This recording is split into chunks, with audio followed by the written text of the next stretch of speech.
he's talking about there's more footage. There's 140 hours that he has.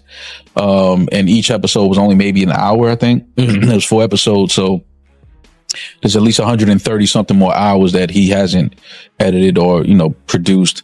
For some reason, Diddy, around the time of his arrest, thought, I know what I'm going to do. I'm going to be exonerated later, so I'm going to film all this, and then I can use it in my big comeback later when I'm not in jail. Didn't work out the way he thought, and it turns out he went to jail for a few years. All right, he didn't get the full amount, but he still got a few years. And 50 Cent somehow managed to pay for the footage off of the videographer. Probably Diddy's worst nightmare, this. It's got to be up there. Now, we're going to get into what's in the actual documentary, and hell, it's something. Anything that surprised you from that footage?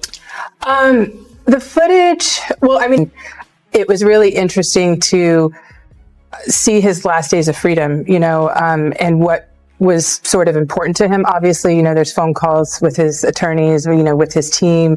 It was very interesting to watch a man who's known for his brand presence. He has a really amazing knack for marketing and all of that, and how he was sort of taking that into account and how he was coming off to the public, in the days leading up to his arrest and indictment. Like 3 or 4 pictures in the documentary that I've seen of myself. Some people say they saw more, but I know three different times where I was certain places and you could actually see me in the documentary, and that's the only. When Netflix dropped Sean Combs, The Reckoning, audiences felt uneasy almost from the start. The subject was dark. The accusations were damning. The sequence of events was deeply troubling. Yet something lingered beneath the surface, not a lack of evidence but an absence of emotion, not a shortage of claims but a lack of genuine reaction. The documentary felt deliberately constructed, carefully trimmed, and strangely gentle in places it shouldn't have been. That's when whispers about hidden footage began spreading.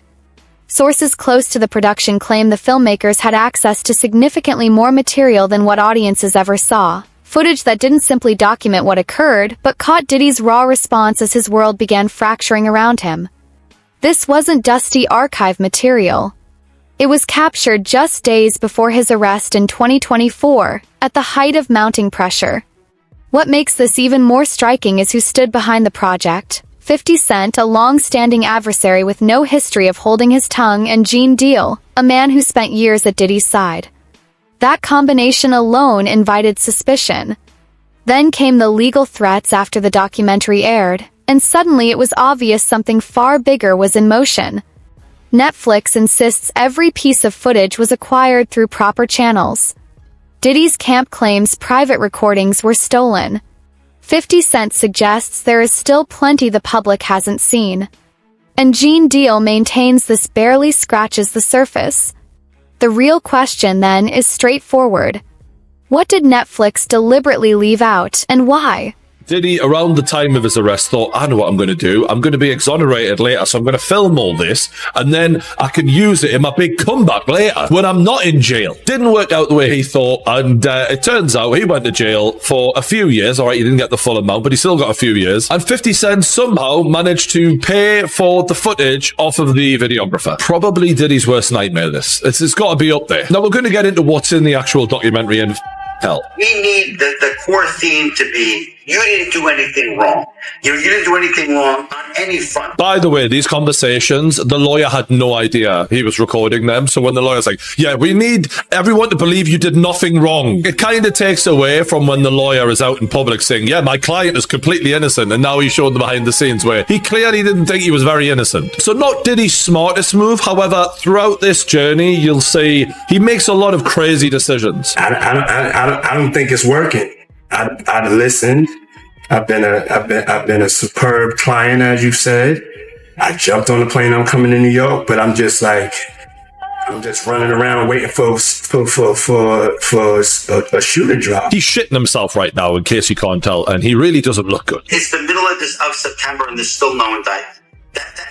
No, bro. Then you have to have a spokesman. You have to have some sort of comms to constantly be pushing that, Mark. Because you may just be the person that you just may watch CNN.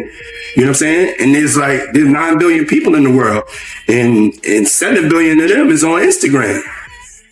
and TikTok. He's basically trying to get control of the narrative. That's what he's really worried about. He wants public perception to be, this was all bullshit. Unfortunately for him, we'd all seen the CCTV of him beating the shit out of Cassie. So, like, we know you're not a good guy, man. That's out there. A statement from your solicitor is really not going to change that. We have to find somebody that'll work with us, whether they from this country or from another country. It could be somebody that has dealt in the dirtiest of dirty business of media and propaganda. We need to brainwash the motherfuckers right now, and we need people who are used to working with the dirtiest of dirty, because that's what he is, and he's admitting it. How could you let this footage fall into the hands of 50 Cent, my guy? And honestly, it always comes down to money with Diddy, because Diddy didn't get rich just because he was, you know, clever in music. Diddy got rich because he robbed people all the time, and him not taking care of the people around him, it just comes back to bite him a million times over. It's like we have a movie, you're speaking this language, and you know what I'm saying, we need subtitles, and we're not providing the audience with subtitles. And I invited you to this movie, and you in this thing, you don't know what's going on. You just see, you just see the images, you know, quickly. Now it has a whole life of its own. I gotta say, this whole doc was edited well. When you just see the pictures and they cut to the CCTV. Well done, 50. You nailed that, son. If you're going to take him down in style. So you get a clear window from the jump here into Diddy's psyche. He doesn't give a about Cassie or any of these girls. He doesn't give a about anyone. It's save yourself mentality, and it's crisis mode. And you can see on his face, well, you know he's got a problem. This is at an all-time high of his taking, surely, because he is stressed stuff. The most talked about footage centers on the footage generating the most conversation revolves around the final stretch before Diddy's arrest in September 2024. This was not a man caught off guard. This was someone who could feel the trap closing. Cameras reportedly shadowed him through meetings, phone calls, and unguarded private moments never designed for public consumption. One particular clip, now spoken about widely, shows Diddy inside a hotel room, phone on speaker, deep in conversation with his lead attorney. His tone is measured, almost eerily calm, but his words land hard. He openly acknowledges they are losing. Not struggling. Not stalling. Losing. That single admission reframed everything. People in positions of immense power rarely speak that plainly unless their options have nearly vanished. According to reports, the conversation then pivots away from legal defense entirely and moves toward image control. Discussions about steering public perception, managing damaging narratives, and reaching out to figures experienced in the murkiest depths of media spin. This explains why Diddy's legal team came back so forcefully. They argue these were privileged strategy conversations, completely off limits for public release. They say the footage violates a clear boundary. Netflix disagrees. So does 50 Cent. What makes this material truly disturbing is not only what was said, but when it was said, before the arrest, before the courtroom, before the cameras of the world were watching officially. Captures something unfiltered. The moment a powerful man realizes that wealth, influence, and carefully maintained silence may no longer be enough to save him. And once people learn this footage exists, it becomes nearly impossible to accept what aired as the complete picture. Among the lingering mysteries is how this material escaped Diddy's grip at all. Reports indicate he had been producing his own personal documentary, filming himself extensively, preserving his own version of events, possibly for future use or as a shield for his reputation. protect his image. 50, how'd you get it, and what does that scene show? Well, I mean, you know, you're a journalist, Harvey. Harvey, you would not disclose your sources. We usually don't. Yeah, but I got it. Yeah. What he said. and what do you think it conveys? Because we see someone trying to pull the strings and talking about, he would say affecting, others would say manipulating the public views of the allegations. I think that, you know, one big theme of the series is to go behind the scenes to really understand how brilliant you could say Sean Combs is at marketing, at owning his narrative, controlling the narrative at all times. And so why would that stop, you know, when his life is on the line? So I think that, you know, on its face, that's what it is. But as you get deeper in the film, you start to realize, you know, perhaps how some of these, these tactics, how they really came to present themselves, during the trial. You show that his abilities, his early rise. Right. Alexandra, you also give time to victims of the alleged abuse. Some of the cases are in different procedural postures. And you show victims who were women and men. Why is that important? Because, victims of sexual assault, sexual violence, gender should not be a part of that conversation. When you are a victim, you are a victim. And I think that, this series was a platform in a way for these alleged victims to come forward, give their truth, put context to their situations when so much of it was ripped out, and we just the world was going for the salacious headlines, and they really had the time to tell their story. Yeah, and the film takes us way behind the PR or propaganda machine. You see Diddy the day he's finding out about new suits against him while he's in New York preparing for a possible criminal arrest. Though it was never stated openly, Though it was never announced publicly, Diddy's personal project quietly fell apart behind closed doors. Contracts were never finalized. Payments stopped coming. Trust dissolved. And when trust disappears, footage transforms into currency. Sources allege that the videographers, legally exposed and fed up with broken promises, eventually sold the material. That is reportedly where 50 Cent's production team stepped in. 50 Cent has never confirmed the specifics, but he has never dismissed them either. Instead, he let the tension simmer. Cryptic posts, dark humor, loaded hints suggesting he had witnessed things others hadn't. None of it was careless. It was calculated pressure, psychological, and deliberate. Netflix continued standing behind its position that everything was obtained lawfully. But legality doesn't erase unease, particularly when the material shows a once untouchable figure coming undone in real time. Once the footage changed hands, so did the power. Control no longer belonged to him. The ability to shape his own story had passed to others. And in that shift, a man who once commanded entire rooms found himself unable to manage his own image. That collapse of control is precisely what makes the unreleased footage so threatening. 50 didn't have the power to do anything, but they using his name to push the whole documentary. And that's what it was about. So that's why you don't see a cameo other than the pictures they used of me on the film in the documentary. I got 3 or 4 pictures in the documentary that I've seen of myself. Some people say they saw more, but I know three different times where I was certain places that you could actually see me in the documentary, and that's the only thing you're going to get. But the stories that they told in the documentary, bro, come on. They could have went a whole lot deeper. They could have did a whole lot more. So I ain't in the documentary because that lady that was the director, I think, what's her name? Alex, Alex Steak. You know her name, Mighty? Yo, Mighty, just give me 1 second. Give me 1 second. I'm gonna look this up, all right? Okay. Her name is Alex Stapleton. The director that I spoke to was Alex Stapleton. She was the one told me that she was the director, she was the producer, whatever, this, that, and the third, the whole 9 yards. And she was talking mad greasy to me. And listen here, it's no matter after you talk that kind of talk to me, it's no amount of money she could have paid me anyway for me to get in there. My story is more too valuable, getting getting in depth with this whole stuff. And it would have helped that documentary a whole lot. You know what I'm saying? In actuality, they used all the stuff that I told them and did it the way that I was saying do it. Tim Dog started off with the childhood with Puff and the whole 9 yards.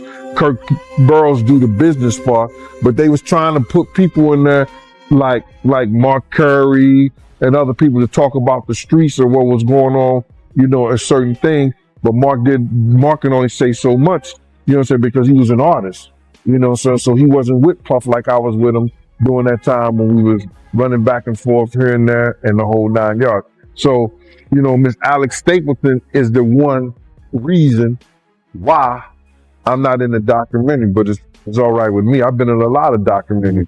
I did The Shine. I did the A&E. I did the Discovery Channel. I did the Fox. You know, I've been in a whole lot of different documentaries, and I'm always on the art of dialogue. So the people been getting most of the information from here anyway. Yeah, man, you always on here, man. Always got to bring you on. So with that being said, man, I want to get right into the documentary, man. How you feel about the documentary, man? The behind the scenes footage. You got a Diddy leading up to him getting arrested. How you feel about all that, man? Well, what I feel about the documentary, they left a whole lot of key things out. If they was going to do something and they're going to say in the reckoning of Sean Combs, the reckoning, or Diddy, the reckoning and stuff like that, it should have been a lot of people that we lost because of him. You know what I'm saying? It wasn't only Big. It wasn't only Tupac. You understand? For the atmosphere that he put those kids in. You got a guy named Anthony Wolf Jones, who was from Bad Boy, from its conception, is doing security and being one of the financiers of Puff having to have some money to keep Big and Craig Mack around before he got to Clyde Davis. You know what I'm saying? They wasn't able to tell that story because they didn't have no intel on that story or what went down, or they didn't do their investigation.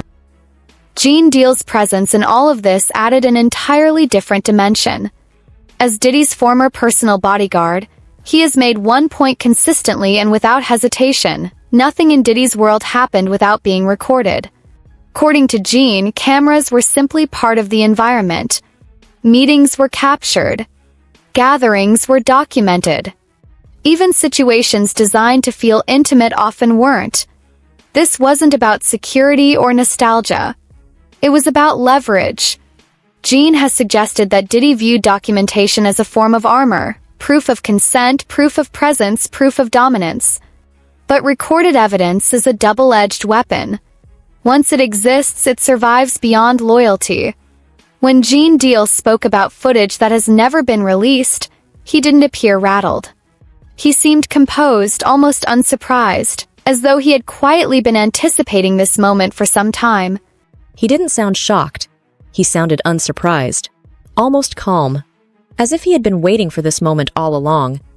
Everybody want to say that 50 Cent did the whole documentary. He was responsible for doing the whole documentary, what goes in there and what goes out of there.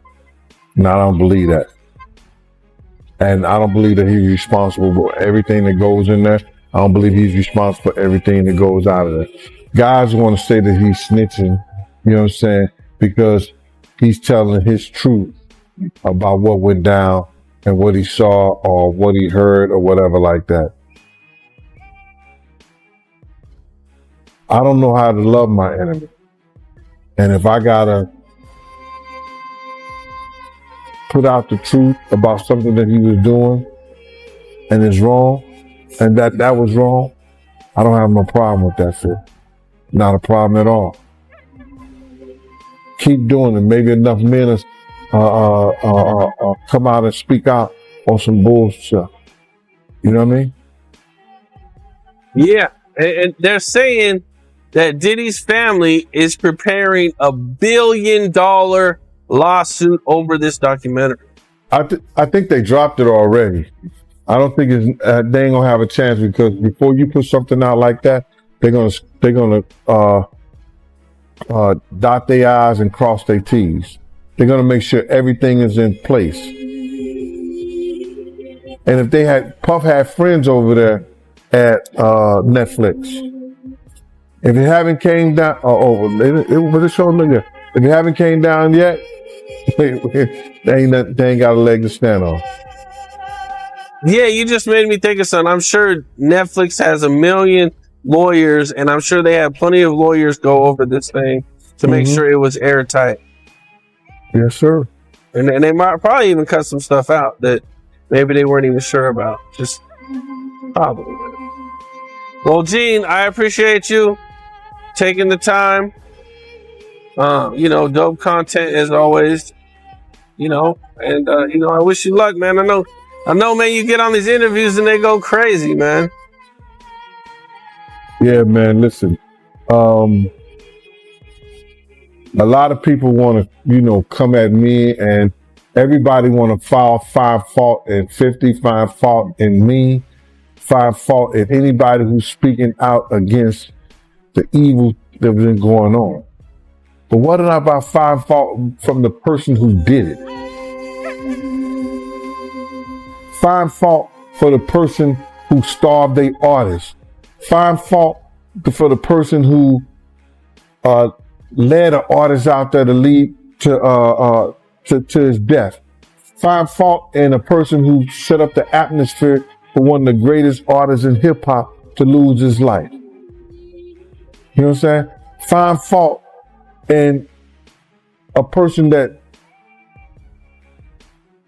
allegedly had a person sore in the middle of the night and they didn't want to be sore. Find fault in this individual who did all this crazy shit to people instead of find fault in the people who's talking about it and letting you know about it. Why do you think people defend Diddy? That's crazy, right? I used to really believe they really wanted to be in the Diddy party so bad. Implied that everything the public has been shown is selective, restrained, and that a much larger body of material exists that could fundamentally reshape how people view this entire situation. That carries real weight because Gene isn't offering outside speculation. He was embedded in it. He understood the mechanics. So when he says the cameras never truly stopped, it recontextualizes everything, suggesting the Netflix documentary isn't uncovering buried secrets so much as it is cracking open a door that was always there. And what lies behind it may be far more unsettling than anything shown. Netflix has acknowledged that not all footage made the final cut, a rare admission that itself says something, because platforms almost never volunteer that information unless the excluded material is genuinely sensitive. Reports indicate that hours of content were considered too legally and reputationally dangerous to air. Emotional collapses, financial panic, paranoia, reactions to mounting lawsuits, and conversations that dangerously blurred the boundary between personal distress and legal strategy. Netflix aired what it could defend in court, not necessarily what would have told the truest story. That decision created a void, and into that void rushed speculation. Social media, industry insiders, former associates, everyone began circling the same question. What were we never shown? 50 Cent poured fuel on that fire deliberately. He dropped suggestions that the footage Netflix bypassed still exists, that his team may retain access. Suspicious. I didn't see this, but apparently there's another 100 hours of Diddy footage on the cutting room floor? So Diddy is still doing press. I mean, Diddy. 50. Diddy is not doing press. No, he's doing press on the yard. He's doing press like he's doing push-ups. No, 50 is still doing press, and obviously with the success of the Reckoning documentary, he's talking about this more footage. Is 140 hours that he has, and each episode was only maybe an hour. I think there's 4 episodes, so there's at least 130 something more hours that he hasn't edited or produced. And he's saying that he may put it out on YouTube, just to put it out there, like on his 50 Cent Devo page. I don't know if it'll be on his page, but he just said, he doesn't know if he's going to release it with Netflix or through Netflix. He might just, put it out on YouTube or wherever, some other platform. But the one thing that he said that was interesting is, he said, because you see people out here trying to, say, oh, the documentary can paint a narrative, this and the third. And his words were, if you see the rest of this footage, there will be no more, kind of like, oh, you can paint this narrative. It's pretty clear cut. The things that are being said in the documentary, the things that he still can't believe Puff, because he says that a lot. Like he can't believe Puff actually recorded all of this. Yeah. But I mean, so why does 50 not put that, if it's that damning and that crazy, why not put it in the doc? I don't know why. I don't know why he didn't put it in the doc. Maybe, the stories, maybe he had more people that he would need to interview and have sit down for the documentary to kind of go through those stories that are in there. It could be a number of reasons, but the fact that he has over 100 hours of footage of, personal footage and things like that leading up to the case, because the story is Puff felt like he was going to win the case. Yeah. and that this was going to be footage for his documentary that he would have released, Redemption, after the trial was done and things like that. So, you know, the amount of things that he probably was recording, you know, just going off of the fact that he felt like they were going to win the case. Yeah. And this is my footage and these guys aren't going to put it out. Yeah. Like all the crazy we're going to take out. Right. But I mean, even I did see who I think was the director of what Diddy was trying to do had mentioned that he was on vacation or was out of town and had someone fill in for him. And that's the only footage that made it to the doc because that guy sold it. So maybe that director didn't pay the person to fill in, so he owned the footage and was able to give it away. But maybe all this other footage, 50 doesn't have permission to put out. Like, okay, he could have it, but the director's like, no, this is my footage. Like, you got the other because I had my man's fill in for me for 3 days, and he has that footage now. Right. So maybe that could be it. But I mean, I don't know. I feel like 50 is so petty that if it was that crazy, he would have just put this in the doc. But who knows? I don't even want to speculate what is on the 100 hours. Yeah. After Lil Rod telling me what was going on, I don't know if I want to see it visually. I mean, you know, and for 50 to say the footage that's on there is it leaves no more room for, you know, people to kind of say, oh, you know, the narratives are being created, it's false. For 50 to say that, I mean, you know, we can only imagine the footage that he's seen and that he had.